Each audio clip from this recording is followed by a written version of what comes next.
Bonjour à tous, c'est Jean-Philippe Avon, directeur de l'agence immobilière Valeur Ajoutée basée à Venelle et spécialisée en transactions. Et on va faire ce matin un petit point sur l'évolution du marché immobilier et surtout ce qui est en train de se passer en début de cette année 2021. Alors moi je fais des points réguliers sur le marché, mais là il faut vraiment savoir ce à quoi il faut s'attendre dans les mois à venir puisque les lignes de l'avenir sont en train de se dessiner aujourd'hui. Donc c'est la raison pour laquelle j'ai décidé de vous en parler tout de suite. Donc, ce qu'il faut savoir, c'est que depuis plusieurs mois, le maître mot qu'il faut retenir, c'est celui de tension.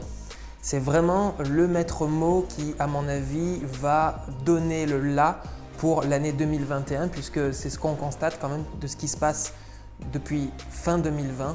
Et nous allons faire un point, tout d'abord point de vue acquéreur et ensuite point de vue côté vendeur. Alors, côté acquéreur, les conditions d'achat sont toujours plutôt bonnes. Alors, on va essayer un petit peu de relater la dernière actualité qui concerne les acquéreurs. Alors ce qu'il faut savoir côté acquéreur, c'est qu'il y a eu un assouplissement des conditions d'octroi de crédit d'un certain point de vue, c'est-à-dire que le taux d'endettement il y a quelques mois maximum était à 33%, c'est-à-dire qu'un acquéreur ne pouvait pas s'endetter à plus de 33% de ses revenus disponibles. Et cet endettement est désormais passé donc de 33 à 35% maximum, ce qui fait quand même une petite différence. Peut-être qu'on a l'impression que c'est rien du tout, sauf qu'en fait 2% sur un revenu de 1000, 2000, 3000 ou plusieurs milliers d'euros, ça peut faire une sacrée différence. Donc pour résumer, on a toujours des taux attractifs et un pourcentage d'endettement potentiel supérieur, ce qui constitue en tout cas des conditions de demande de crédit qui sont plutôt favorables.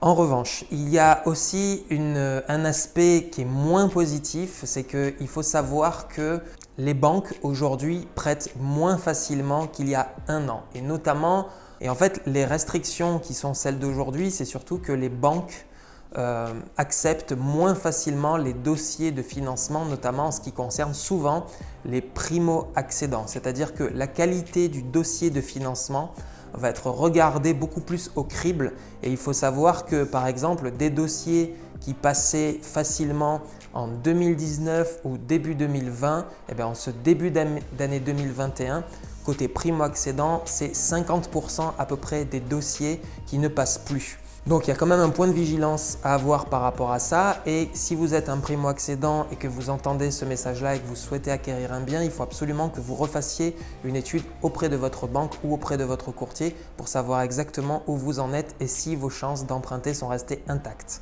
En plus, il faut savoir que sur le marché des acquéreurs, celui-ci est particulièrement dynamique et notamment ça a été boosté à cause ou grâce à la pandémie puisqu'il faut savoir que toutes les personnes qui habitaient précédemment en appartement, aujourd'hui elles veulent avoir un extérieur, acheter une maison. Donc en fait ça a encore plus reboosté les volontés, les velléités d'achat et notamment dans notre région du Pays d'Aix où il existe de nombreuses maisons et donc du coup la tension est particulièrement forte sur ce type de bien avec un extérieur.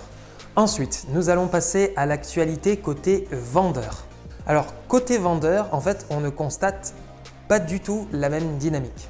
Ce que j'ai constaté et ce qui a été constaté aussi par bon nombre de mes confrères et de notaires également, puis moi au travers surtout des nombreuses estimations que j'ai pu faire récemment, c'est qu'il existe d'une manière générale plutôt une réticence à mettre en vente un bien. Et notamment certaines ventes ne se font plus ou peu en ce moment, notamment beaucoup les ventes de retraités, c'est-à-dire souvent des personnes qui ont une grande maison avec un extérieur et qui souvent vendent pour par exemple acheter un appartement avec une vue mer derrière. Ce genre de projet-là, en ce moment, il y en a beaucoup moins qu'avant. En fait, il y a essentiellement une double peur qui s'opère. Il y a tout d'abord la peur d'un écroulement du système, c'est-à-dire en disant si je vends ma maison et que mon argent est sur un compte en banque, si le système s'écroule, que va-t-il advenir de mon argent? Et la deuxième raison, que les vendeurs de ce type cherchent plutôt des raisons rationnelles de ne pas vendre, comme par exemple ils se disent en pleine pandémie, il doit y avoir un affaissement, voire une grosse baisse de prix. Sauf que, nous le verrons plus tard, ce n'est absolument pas le cas. Donc aujourd'hui, ce qu'on constate, c'est qu'il existe quand même une pénurie de biens sur le marché au global et que les ventes qui se réalisent sont souvent liées à des facteurs de contraintes extérieures, c'est-à-dire par exemple un divorce où on doit vendre la maison parce que le conjoint ne souhaite pas racheter les parts de la maison de l'autre, ou alors par exemple lorsqu'il y a un décès dans la famille et que les héritiers se retrouvent avec le bien principal à vendre. Donc plus de ventes avec des contraintes extérieures qu'autre chose. Mais en fait, il se trouve que ces ventes-là se réalisent avec beaucoup de succès et souvent se vendent au prix fort puisque en fait, on constate qu'il y a une forte tension avec énormément d'acquéreurs sur le marché et peu de biens à vendre. Donc en fait, ce qui fait, c'est que quand on met en vente un bien, il est possible dès les premières semaines d'avoir d'excellentes offres d'achat. Donc pour résumer, en tant qu'acquéreur, si votre dossier de financement est solide, cela reste une bonne période pour acheter pour les raisons qui ont été évoquées un petit peu plus avant et notamment grâce aux crédits qui sont bas.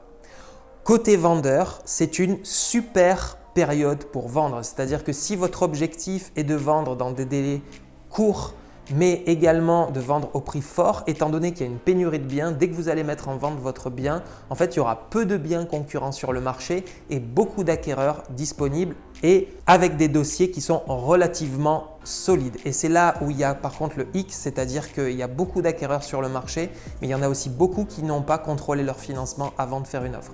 Donc ça veut dire quoi? Ça veut dire qu'il y a un gros contrôle à effectuer sur les dossiers de financement. Et il faut vraiment, par exemple pour un vendeur, se faire accompagner d'un professionnel puisque les dossiers de financement, comme je l'ai dit tout à l'heure, lorsque vous avez un bien qui est entre par exemple 100 000 et 350 400 000 euros notamment, ce sont souvent des primo-accédants qui vont acheter pour souvent plus de la moitié de ces transactions-là. Donc il y a quand même une vigilance particulière par rapport à la solidité du financement et ça par contre c'est un gros critère de vigilance sur lequel il faut appuyer. Néanmoins, excellente période pour vendre.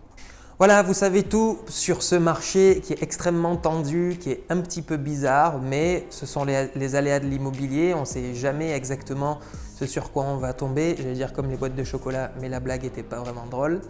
Donc voilà, en tout cas, c'est la dynamique pour ce premier trimestre, voire premier semestre 2021. Pénurie de biens à vendre, bon contexte global pour acheter, excellent contexte pour vendre en raison de la pénurie de biens et de l'absence de biens concurrents sur le marché.